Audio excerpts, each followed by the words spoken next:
Assalamualaikum warahmatullahi wabarakatuh. Alhamdulillah, pagi ini kita masih diberi kesempatan oleh Allah untuk menambah ilmu pengetahuan agar berguna bagi dunia dan akhirat.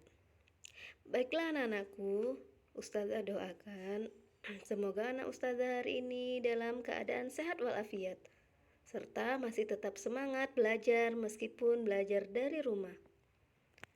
Baiklah anak-anakku, kita akan melanjutkan pelajaran kita hari ini. Tema 2, bermain di lingkunganku, subtema 2. Materi yang akan kita pelajari adalah tentang bentuk atau wujud benda beserta sifatnya.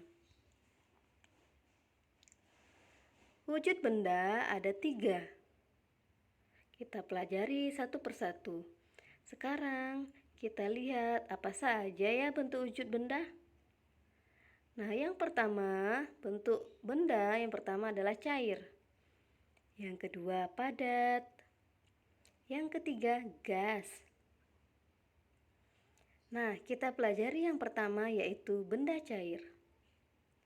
Sifat benda cair, yang pertama wujudnya cair.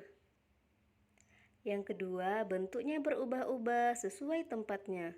Misal, jika benda cair kita letakkan di dalam botol, maka dia akan berbentuk botol.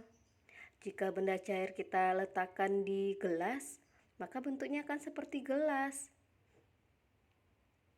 Sifat yang ketiga, mengalir dari tempat yang tinggi ke tempat yang rendah. Misalnya, anak-anak ustazah tidak sengaja menumpahkan air minum di meja. Kira-kira airnya mengalir kemana? Iya, tentu airnya mengalir ke tempat yang rendah. Kemana? Ya, ke lantai. Atau misalnya air terjun. Nah, di atasnya itu airnya di tempat yang datar, kemudian airnya mencari ke tempat yang lebih rendah. Sifat yang keempat, dapat mengalir melalui celah-celah kecil. Misalnya air itu bisa meresap ke baju atau kertas dan lain-lain. Yang kelima, dapat dilihat dan disentuh. Yang keenam, tidak dapat digenggam. Contoh benda cair. Perhatikan gambarnya. Nah, ini contoh benda cair ya, yaitu air, madu, kecap, dan banyak lagi contoh yang lainnya.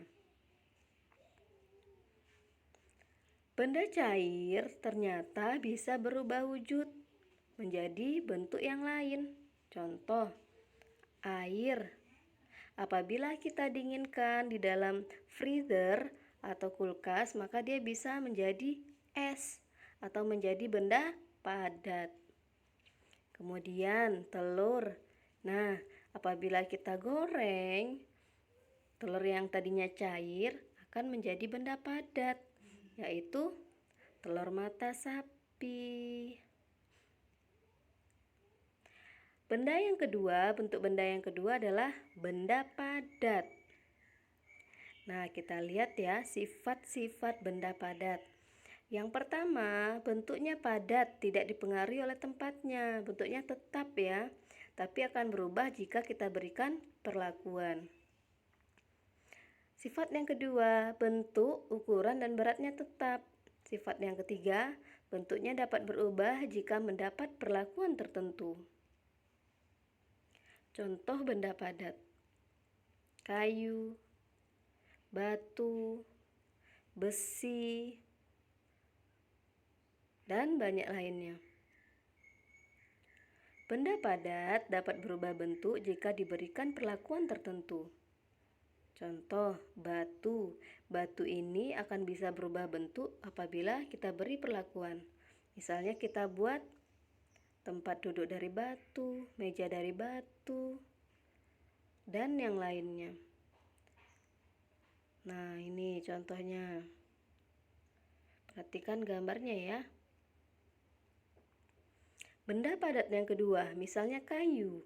Kayu apabila kita beri perlakuan, maka dia akan berubah bentuk. Seperti apa? Nah, kita perhatikan gambar berikut. Bisa berubah menjadi kursi, menjadi lemari, dan lain-lain. Nah, bentuk benda yang ketiga adalah benda gas. Gas di alam sangat banyak macamnya.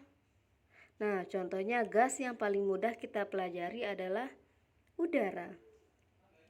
Udara adalah kumpulan dari beberapa macam gas. Udara tidak dapat kita lihat, tetapi dapat kita rasakan. Nah, sekarang kita bahas tentang sifat benda gas. Yang pertama, wujudnya gas. Yang kedua, tidak dapat dilihat dan tidak dapat digenggam. Yang ketiga, menempati ruang. Jadi, pada setiap ruang itu ada gas atau udara ya, dipenuhi dengan udara. Yang keempat, bentuknya sesuai dengan ruang yang ditempatinya. Kalau udaranya berada di dalam balon, dia akan berbentuk balon. Contoh benda gas. Udara di dalam balon. Nah, seperti yang Ustazah jelaskan tadi. Apabila ada udara di dalam balon yang bulat, maka bentuknya juga akan bulat. Tapi kalau misalnya balonnya berbentuk hati, maka udaranya juga berbentuk hati. Yang kedua, contoh benda gas yaitu asap. Nah, yang ketiga, gas pada balon udara. Benda gas berubah-ubah sesuai dengan ruang yang ditempatinya. Nah, seperti yang Ustazah jelaskan tadi, ini balon udara yang berbentuk bulat. Nah, apabila dimasukkan ke balon udara yang berbentuk hati, makanya bentuknya akan seperti hati. Alhamdulillah, pembahasan materi tentang bentuk benda atau wujud benda sudah selesai. Jazakumullah khairan, anak-anak Ustazah sudah menyimak videonya dengan baik. Semoga Allah memberikan kemudahan pemahaman kepada anak Ustazah semua, sehingga pelajaran hari ini bisa disimpan atau bisa dipelajari dengan baik. Wassalamualaikum warahmatullahi wabarakatuh.